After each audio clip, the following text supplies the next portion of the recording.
শীতের রাতে গল্পটি শুনলে মাল আউট হয়ে যাবে। আমিও আমার দুহাত দিয়ে আরিফের কোমর জড়িয়ে ধরেছিলাম, কিন্তু যখন আমার মনে হলো আরিফ আরও কিছু করার চেষ্টা করছে, তখন আমি তাকে ধীরে ধীরে বললাম, আরিফ, দয়া করে দরজাটা বন্ধ করে দাও। আমার কথা শুনে আরিফ হেসে বলল, এখন এখানে কে আসবে? আমি ধীরে হেসে বললাম, তবুও তুমি দরজা বন্ধ করে দাও না, প্লিজ। আরিফ আমাকে ছেড়ে দিল এবং দরজা বন্ধ করতে গেল। ফিরে এসে সে আবার আমাকে তার দিকে টেনে নিল। যখন সে আমাকে তার বাহুতে জড়িয়ে ধরতে লাগল, আমি ধীরে বললাম, আরিফ, লাইটটাও বন্ধ করে দাও দয়া করে। হ্যালো বন্ধুরা, আজকের এই রোমাঞ্চকর গল্পে আপনাদের সবাইকে স্বাগতম। দীর্ঘক্ষণ একে অপরের মধ্যে ডুবে থাকার পর যখন সবকিছু হয়ে গেল, আমি তৎক্ষণাৎ আরিফকে পিছিয়ে যেতে বললাম। আমার হৃদয় জোরে ধড়ফড় করছিল এবং আমার শ্বাসও অনিয়ন্ত্রিত হয়ে পড়ছিল। আমি কোনো মতে নিজেকে সামলে নিয়ে আরিফকে আমার রুম থেকে বেরিয়ে যেতে বললাম। সে কিছু না বলে মাথা নিচু করে আমার রুম থেকে বেরিয়ে গেল। সে যাওয়ার পর আমি কাঁপতে কাঁপতে বিছানা থেকে উঠে বাথরুমের দিকে গেলাম। আমার মন দ্বিধায় ভরে গিয়েছিল। আমি ভাবছিলাম, একজন বিবাহিত মহিলা হয়েও আমি কি করে ফেললাম? একজন বিবাহিত মহিলা হয়েও আমি অন্য কারোর সাথে সম্পর্কে জড়িয়ে পড়লাম, আর সেটাও আমার থেকে 10 বছরের ছোট একটি ছেলের সাথে। এসব ভাবতে ভাবতে আমার হৃদয় আরও জোরে ধড়ফড় করতে লাগল। আমি কোনো মতে নিজেকে শান্ত করার চেষ্টা করছিলাম। যা হয়েছিল তা হওয়ার কথা ছিল না, কিন্তু এখন এমন পরিস্থিতিতে আমি আর কি করতে পারতাম? আমি বাথরুমে নিজেকে পরিষ্কার করলাম এবং নিজেকে একটি প্রতিজ্ঞা করলাম যে এখন থেকে আমি খুব সতর্ক থাকব। গোসলের পর আমি আমার শাড়ি পরলাম, চুল ঠিক করলাম এবং বিছানায় গিয়ে শুয়ে পড়লাম। সারা দিনের ক্লান্তি এবং দ্বিধা আমাকে এতটাই ক্লান্ত করে দিয়েছিল যে আমি কখন ঘুমিয়ে পড়লাম তা টেরই পাইনি। রাত প্রায় 12টার দিকে আমাদের দরজার বেল বাজল। আমি হঠাৎ ঘুম থেকে উঠে ঘড়ির দিকে তাকালাম। ঘড়িতে 12টা বাজছিল। আমি দ্রুত দরজার দিকে এগিয়ে গেলাম এবং দরজা খুলতেই দেখলাম সামনে সাবরিনা আপু দাঁড়িয়ে আছেন, আর তার সাথে তার ছোট ছেলে আরিয়ানও আছে, যে প্রায় 10 বছরের। সাবরিনা আপু আমাদের পাড়ার মহিলা, যার সাথে আমাদের ঘনিষ্ঠ সম্পর্ক আছে। আমি তড়িঘড়ি করে জিজ্ঞাসা করলাম, সাবরিনা আপু, আপনি এত রাতে এখানে কি করছেন? সব ঠিক তো? সাবরিনা আপু উত্তর দিলেন, প্রিয়া, আমার বাবার অবস্থা খুব খারাপ হয়ে গেছে। আমরা এইমাত্র খবর পেয়েছি এবং এখনই সেখানে যাচ্ছি। তুমি কি 2-3 দিনের জন্য আরিয়ানকে তোমার সাথে রাখতে পারবে? সে তোমাকে একদমই বিরক্ত করবে না এবং আমরা খুব শীঘ্রই ফিরে আসব। আমি তৎক্ষণাৎ বললাম, কোনো সমস্যা নেই আপু, এটাও তো আপনারই ঘর। আপনি নিশ্চিন্তে যান, আর আরিয়ানের কোনো চিন্তা করবেন না। আমি তার পুরো খেয়াল রাখব।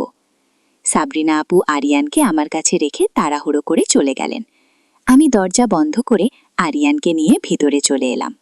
আমি আরিয়ানের জন্য টিভি অন করে দিলাম এবং তাকে জিজ্ঞাসা করলাম, আরিয়ান, তুমি খাবার খেয়েছ? সে বলল, না খালা, এখনো খাইনি। আমি হেসে বললাম, ঠিক আছে, তুমি ততক্ষণ টিভি দেখো, আমি এখনই তোমার জন্য খাবার নিয়ে আসছি। আমি খাবার গরম করে টেবিলে রেখে আরিয়ানকে পরিবেশন করলাম। আরিয়ান খেতে শুরু করলো আর আমিও তার পাশের চেয়ারে বসলাম। আরিফ এখনো খাবার খায়নি এবং আমি নিজে তাকে ডাকতে যেতে চাইছিলাম না। আমি জানতাম আমি তার চোখের দিকে তাকাতেও পারবো না। আমি ভাবছিলাম, যা কিছু হয়েছে তাতে কার ভুল ছিল, আমার ভুল নাকি আরিফের ভুল? কিছুক্ষণ পর আমি আরিফের পায়ের শব্দ শুনতে পেলাম। তার পায়ের শব্দ শুনে আমি আমার চিন্তা থেকে বেরিয়ে এলাম। আমি তার দিকে না তাকিয়ে তাকে বললাম, আরিফ, তুমিও খাবার খেয়ে নাও, আমি খাবার গরম করে রেখেছি। সে আমার পাশের চেয়ারে বসল এবং চুপচাপ খেতে শুরু করলো। আমিও খাচ্ছিলাম, কিন্তু আমার চোখ বারবার আরিফের দিকে যাচ্ছিল। আমি ভাবছিলাম, একজন বিবাহিত মহিলা হয়েও আমি কি করে ফেললাম? আরিফ খেতে খেতে আমাকে জিজ্ঞাসা করল, এই বাচ্চাটা কে? আমি চোখ না তুলে উত্তর দিলাম, এটা সাবরিনা আপুর ছেলে আরিয়ান। তার বাবার হঠাৎ খুব অসুস্থ হয়ে পড়েছে, তাই তারা তার কাছে গেছে এবং আরিয়ানকে আমাদের কাছে রেখে গেছে। এরপর আমাদের মধ্যে কোনো কথা হলো না এবং আরিফ খাওয়া শেষ করে তার রুমে চলে গেল। আমি সব বাসন তুলে রান্নাঘরে রেখে দিলাম। তারপর আরিয়ানকে নিয়ে আমার রুমে গেলাম এবং দরজা ভিতর থেকে বন্ধ করে দিলাম।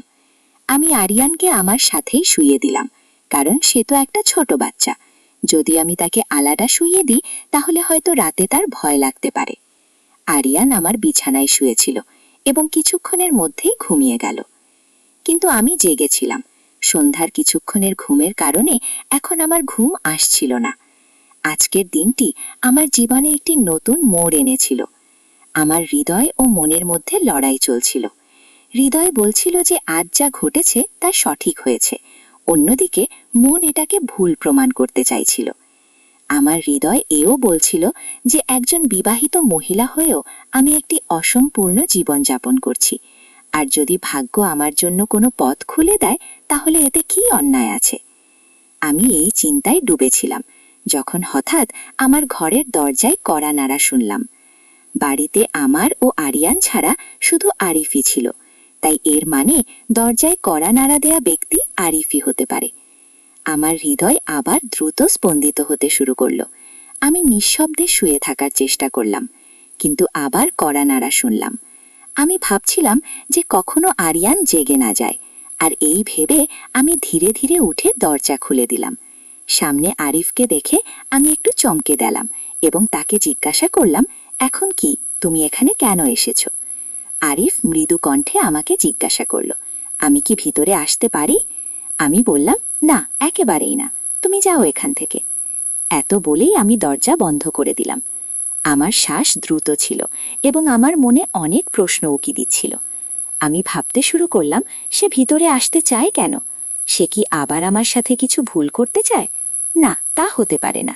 আরিয়ানও তো আমার ঘরে আছে, আর একবার যে ভুল আমি করেছি তা আমি দ্বিতীয়বার করব না। গত কয়েক বছর ধরে তুমি নিজেকে সংযত রেখেছ, আর এখন যখন সুযোগ এসেছে তখন এটা হারানো ঠিক নয়। জীবন এমন সুযোগ বারবার দেয় না। আমি বিছানায় বসে এই চিন্তায় ডুবে গিয়েছিলাম যে যদি সুযোগ এসেছে তবে কি এটা ছেড়ে দেওয়া হবে? আরিফ তো এখনো তরুণ, তার জীবনে এমন সুযোগ আরও আসবে, কিন্তু আমার জন্য আমার কাছে শুধু এই একটি সুযোগ আছে। আমার কি নিজের জীবনযাপনের অধিকার নেই? আমি এই চিন্তায় জড়িয়ে পড়েছিলাম। আমার হৃদয় ও মনের মধ্যে যুদ্ধ চলছিল। শেষ পর্যন্ত আমার মনের কণ্ঠ আমার হৃদয়ের কণ্ঠকে পরাজিত করল। আমি আরিফের প্রতি আমার আগের আচরণের কথা ভেবে কিছুটা অনুশোচনা বোধ করতে শুরু করলাম। আমি তাকে খুব রাগ করে আমার ঘর থেকে তাড়িয়ে দিয়েছিলাম এবং এটা নিয়ে আমি খুবই দুঃখিত ছিলাম। আমি হাসতে হাসতে বিছানা থেকে উঠলাম এবং আলমারি থেকে একটি আকর্ষণীয় লাল রঙের সালোয়ার কামিজ বের করার কথা ভাবলাম। তারপর ড্রেসিং রুমে গিয়ে কাপড় বদলে নিলাম। কাপড় বদলানোর পর আমি আমার ঘরে ফিরে এলাম এবং ঘরে এসে হালকা মেকআপ করলাম। আমি আমার লাল রঙের সালোয়ার কামিজ পরেছিলাম এবং উঁচু হিলের স্যান্ডেলও পরেছিলাম। আমি খুব সুন্দর দেখাচ্ছিলাম এবং আমি ভাবছিলাম যে যদি আরিফ আমার উপর রাগও করে থাকে তবুও সে আমাকে এভাবে দেখে খুব খুশি হবে। আমি দেখলাম যে আরিয়ান গভীর ঘুমে রয়েছে। আমি ধীরে ধীরে আমার ঘরের লাইট বন্ধ করে দিলাম এবং দরজা বন্ধ করে সিঁড়ি দিয়ে উপরে চলে গেলাম। আমার হৃদয় জোরে জোরে ধড়ফড় করছিল। যখন আমি উপরে পৌঁছলাম তখন দেখলাম যে আরিফের ঘরের দরজা খোলা আছে এবং ভিতর থেকে হালকা আলো বের হচ্ছে। যখন আমি ভিতরে গিয়ে দেখলাম তখন আরিফ সেখানে ছিল না। তখন আমি পিছনে কারো পায়ের শব্দ শুনলাম। যখন আমি ফিরে তাকালাম তখন সেখানে আরিফ দাঁড়িয়েছিল। যখন আরিফ আমার কাছে এলো আমি সংকোচ বোধ করে জিজ্ঞাসা করলাম, তুমি এখনো ঘুমাওনি কেন? আরিফ এগিয়ে এসে আমার একটি হাত তার হাতে নিল। তার নিকটবর্তী হওয়ায় আমার হৃদয়ের স্পন্দন আরও বেড়ে গেল। আরিফ হেসে বলল, আমার বিশ্বাস ছিল যে তুমি অবশ্যই আমার কাছে আসবে। এত বলেই সে আমাকে তার দিকে টেনে নিল। আমি কোনো প্রতিরোধ ছাড়াই তার কাছে চলে গেলাম। আরিফ আমাকে তার বাহুতে জড়িয়ে ধরল এবং এই নিকটবর্তিতায় আমি একটি অদ্ভুত শান্তি অনুভব করছিলাম। আমি আরিফের বুকের মধ্যে আমার মুখ লুকিয়ে ফেললাম এবং ধীরে ধীরে বললাম, আরিফ, আমার খুব ভয় লাগছে। আমার এই কথা শুনে আরিফ আমাকে আরও বেশি ভালোবেসে তার বাহুতে জড়িয়ে ধরল এবং জিজ্ঞাসা করল, কি নিয়ে ভয় পাচ্ছ? আমি তার বাহুতে খুব অস্বস্তি বোধ করছিলাম, কিন্তু একটি অদ্ভুত আকর্ষণও অনুভব করছিলাম। আমি ধীরে ধীরে বললাম, কেউ আমাদের দেখে না ফেলে? যদিও আমি তখনও কিছুটা উদ্বিগ্ন ছিলাম, কিন্তু আরিফের বুকের কাছে লেগে থাকতে পেরে কিছুটা শান্তি পাচ্ছিলাম। সে ধীরে ধীরে আমার গলায় তার মাথা রাখল, যার ফলে আমার হৃদয় দ্রুত স্পন্দিত হতে লাগল। আরিফ তার মিষ্টি কণ্ঠে বলল, আজ তোমার সৌন্দর্য একটু বিশেষ লাগছে। আরিফের ঠোঁট আমার গলায় এবং তার একটি হাত ধীরে ধীরে আমার কোমরের চারপাশে ঘুরছিল। তার এই নিকটবর্তী অনুভূতি আমাকে পাগল করে দিচ্ছিল, কিন্তু আমি নিজেকে নিয়ন্ত্রণ করার চেষ্টা করছিলাম। আমি আগে কখনো এমন কিছু অনুভূত করিনি। আরিফ আমাকে চুমু দিয়ে বলল, তোমার সৌন্দর্য আমাকে আহত করেছে। তারপর সে তার হাতে ধরা গ্লাসটি আমার ঠোঁটের কাছে এনে বলল, এতে যা আছে